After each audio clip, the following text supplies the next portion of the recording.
Vamos evocá-lo enquanto está perto, porque Jesus Cristo está voltando. Olá, meu amado. Seja bem-vindo a mais um programa de meditação bíblica. Que a graça de Deus possa alcançá-lo aí onde você se encontra. Antes de fazermos a leitura na palavra do Senhor, gostaria de convidá-lo a fazermos uma oração. Vamos falar com Deus. Eterno, maravilhoso Deus que estás nos céus, pedimos uma bênção especial no estudo da sua palavra. Que o Senhor venha abrir o nosso coração para nos trazer esperança em meio a este mundo tenebroso. São as graças que ousamos lhe suplicar, no nome por amor de Jesus. Amém. Amém. Amém.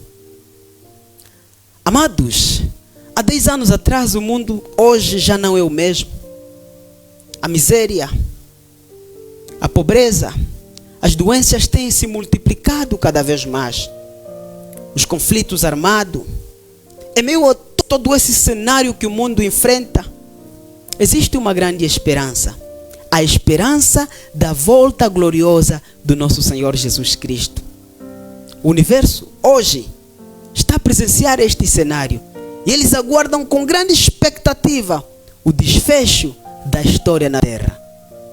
Amados, quando nós abrimos a palavra de Deus no livro de Marcos, capítulo 13, Jesus Cristo, mais do que ninguém, deixou-nos claro acerca da sua vinda.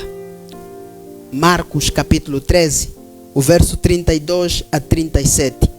Começa dizendo assim a palavra do Senhor. Mas daquele dia e hora ninguém sabe, nem os anjos que estão no céu, nem o Filho, senão o Pai. Olhai, vigiai e orai, porque não sabeis quando chegará o tempo. É como que um homem partindo para fora da terra, deixasse a sua casa e desse autoridade aos seus servos, a cada um sua obra. Sim, então ele diz ao porteiro, vigiai. Verso 35. Vigiai, pois, porque não sabeis quando o Senhor da casa virá, se é à tarde, se é à meia-noite, se é ao cantar do galo, se é pela manhã, para que quando vindo de forma inesperada, não vos ache dormindo. Sim, e as coisas que vos digo a todos, vigiai. Amados, o nosso tema é os 4 períodos da volta de Jesus. Os 4 períodos da volta de Jesus. Os 4 períodos encontramos no texto bíblico que lemos.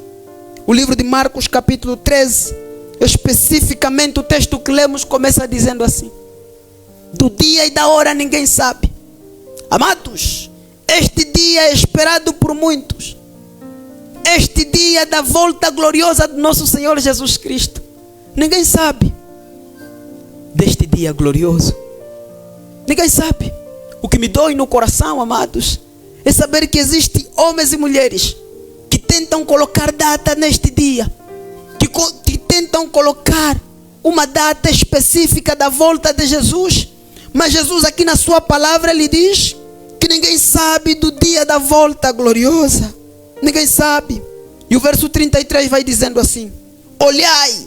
Essa expressão olhai, outras versões usam o termo estai sobre aviso. Amados, estai sobre aviso é quando você fica disponível para prestar trabalho à instituição que te confiou. Quando Cristo diz olhai, Jesus Cristo está a falar estai sobre aviso. Fiquem preparados para trabalhar na minha seara. Fiquem preparados para anunciar o Evangelho para aqueles que não têm esperança em seu coração. O mesmo texto vai continuando dizendo: vigiai.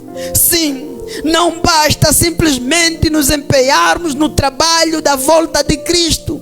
Não basta simplesmente trabalharmos na seara. É necessário vigiar. E vigiar significa ficar em alerta. Precisamos ficar em alerta. Precisamos ficar apercebidos. Vigiar é quando você começa a estudar a palavra de Deus, começa a estudar os livros proféticos, e você entende que Jesus Cristo está voltando. Vigiar é quando você pega nos livros proféticos, você pega no livro de Daniel e Apocalipse, e você relaciona com a história. Porque a profecia é a história revelada, e a história é a profecia cumprida. O mesmo texto continua dizendo assim: e orai. Por que orar? Não basta vigiar. Amados, não basta trabalharmos na seara do Senhor, não basta estudarmos a palavra de Deus, precisamos orar. Sim, quanto mais conhecimento você tiver da palavra de Deus, mais comunhão você precisa ter com Deus. Dizia o livro Sacudidura em Laodiceia: sim, o conhecimento não santificado leva à apostasia. Quanto mais conhecimento tiver da palavra de Deus, o conhecimento deve acompanhar a minha relação com Deus. É isso que a palavra de Deus quer dizer. Sim, ficai sobre aviso, vigiai e orai. Sim, vigiai e orai, porque não sabeis quando chegará o tempo. Sim, e no verso 34, Jesus vai comparando a sua vinda como de um homem que sai da sua terra e vai para uma terra distante. Só que este homem deixa a responsabilidade aos seus servos. Este homem deixa um trabalho para os seus servos. Amados, Jesus, quando saiu na face da terra, ele deixou uma missão nobre para ser pregada. Esta missão que poderia ser comissionada aos anjos, Jesus deu esta responsabilidade aos homens. Precisamos pregar o evangelho. As 3 mensagens angelicais precisam ser proclamadas para que o mundo esteja preparado para este momento glorioso da volta do nosso Senhor Jesus Cristo. Amados, a palavra de Deus ainda continua dizendo no verso 35: vigiai, pois, porque não sabeis quando virá o Senhor da casa, se é pela tarde, se é à meia-noite, se é o cantar do galo, se é pela manhã. O termo vigiai vem de vigília. E o povo judeu dividiam a vigília em 3 partes, a passo que os romanos dividiram a vigília em 4 partes. Sim, desde o começo de um novo dia, que é ao pôr do sol do ponto de vista bíblico, até as 21 horas é o primeiro período da vigília. O segundo período sai das 21 e se estende até a meia-noite, até as 0 horas. Sim, este é o segundo período da vigília. O terceiro período corresponde das 0 às 3 da manhã. O quarto período corresponde das 3 da manhã às 6 da manhã. Amados, quando nós tentamos entender aqui a palavra de Deus, Jesus está comparando o seu retorno com o retorno deste homem. Este homem que despede os seus servos e promete voltar. Só que ele não estipula uma data específica. Sim, ele simplesmente diga que o Senhor pode vir ou pela tarde, ou pela meia-noite, ou ao cantar do galo, ou pela manhã. 4 períodos que apontam para a volta de Cristo. O primeiro período cumpre-se no tempo da igreja cristã. Sim, os discípulos viveram o período da tarde, o novo amanhecer, o novo dia. Sim, a igreja começa a nascer neste novo dia. E a igreja estava tão fincada na palavra de Deus que eles pregavam com entusiasmo de que Jesus Cristo está voltando. Os discípulos tinham consciência que Jesus viria em seu tempo e eles pregaram destemidamente a palavra do Senhor em seu tempo. Por isso é que Paulo, quando escreve aos Tessalonicenses, ele vai dizendo: sim, chegará um tempo em que nós que tivermos vivos seremos transformados num abrir e fechar de olho. Paulo acreditava na volta de Cristo. Esses homens deram a sua vida por causa do Evangelho, porque eles tinham a certeza do retorno glorioso do nosso Senhor Jesus Cristo. A mesma palavra continua dizendo: ou pela tarde, ou à meia-noite. Aqui a meia-noite representa o período mais escuro da igreja, representa o período da Idade Média, representa aquele período que os cristãos eram perseguidos, a Bíblia era queimada. Sim, era proibido falar de Jesus. Sim, esta fase representa a meia-noite. Diante deste mundo de treva, diante deste período de escuridão, havia homens que mantiveram-se firmes nos princípios de Deus. Os valdenses, eles pregavam a palavra, Tão somente que mandavam os seus filhos nas escolas com passagem bíblica em suas roupas. E eles tinham o privilégio de testemunhar de Jesus. Esses homens que viviam na rocha, que viviam na montanha e aproveitavam cada oportunidade para pregar o evangelho, eles sabiam que Cristo viria em seu tempo.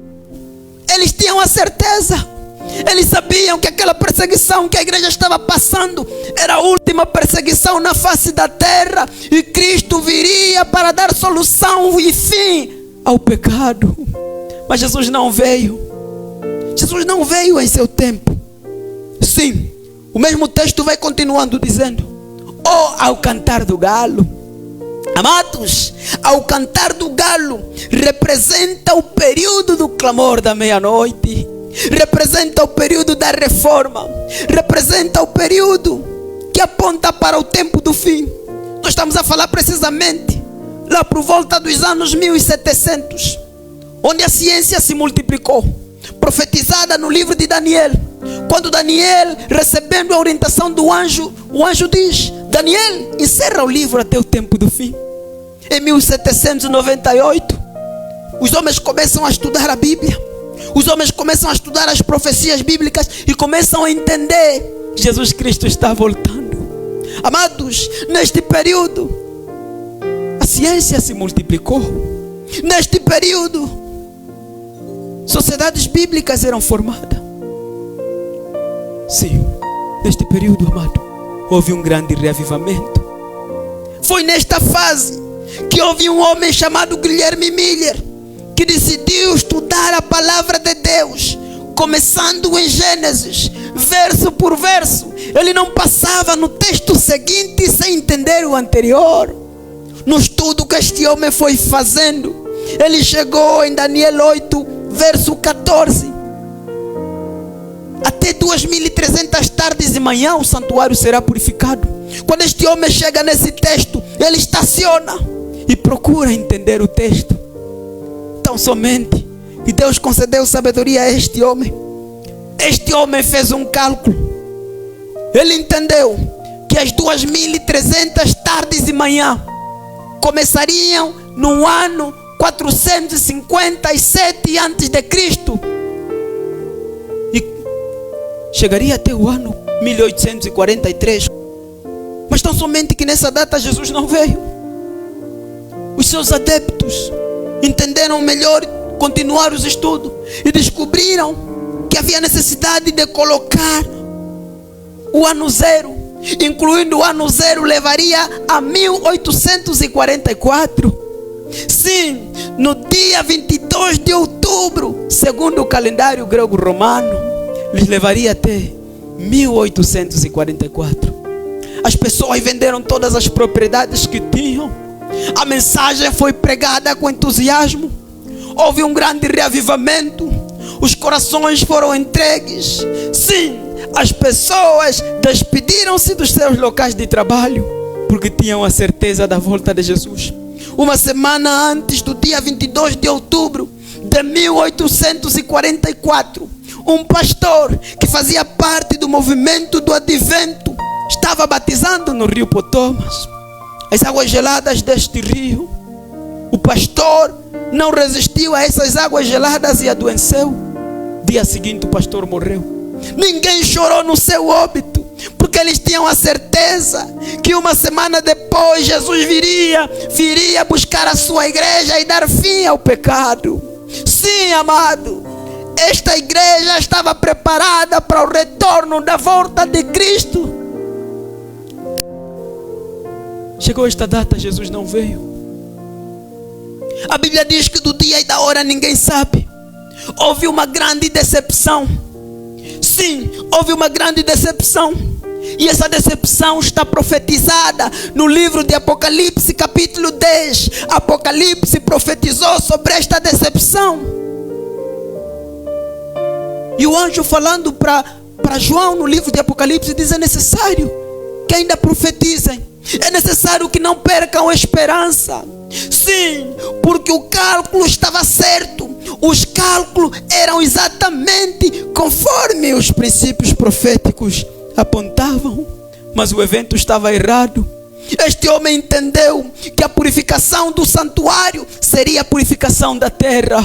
Amados, nesta data, Cristo não viria à terra, mas sim sairia do lugar santo ao lugar santíssimo, começando assim com a fase do juízo.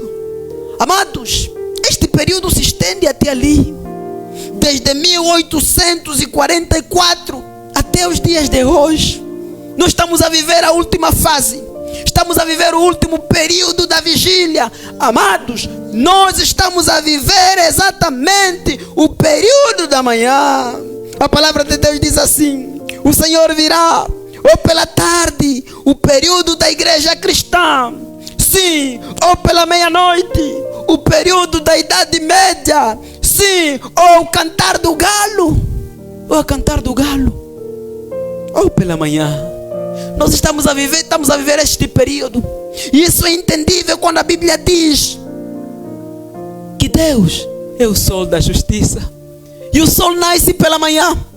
É pela manhã que o sol nasce. E Malaquias vai selando este pensamento. Ele diz que sim, o sol da justiça nascerá, trazendo salvação em suas asas. Jesus Cristo é o sol da justiça. Jesus Cristo vai dar fim ao pecado. Jesus Cristo vai buscar a sua igreja. E a pergunta que eu faço é: será que nós estamos preparados para este momento glorioso da volta do nosso Senhor Jesus Cristo? Será que nós estamos preparados? Olha o que a palavra de Deus diz no livro de Efésios. Efésios capítulo 5, verso 14 a 15 diz assim a palavra do Senhor: pelo que se diz, desperta tu que dormes, levanta-te dentre os mortos e Cristo te iluminará. Portanto, vede profundamente como andais, não como necios, mas como sábios, remindo o tempo, porque os dias são maus. Sim, desperta, ó tu que dormes. Paulo fala na segunda pessoa. Paulo fala para mim, Paulo fala para ti: despertas, ó tu que dorme, e Cristo te iluminará. Sim, vamos andar com sabedoria nesta terra. Vamos remir os tempos, porque os dias são maus. Sim, os dias são maus. Paulo ainda vai reforçando, quando escrevendo aos Romanos no capítulo 13, no verso 11 e 12, diz assim: isto digo para vós que conheceis o tempo, já é hora de despertardes do sono, porque a nossa salvação está agora mais perto do que quando no princípio nós cremos. Sim, já vai a alta noite, o dia é chegado. Rejeitamos, pois, as obras das trevas corrigindo e revistamos-nos das armas da luz.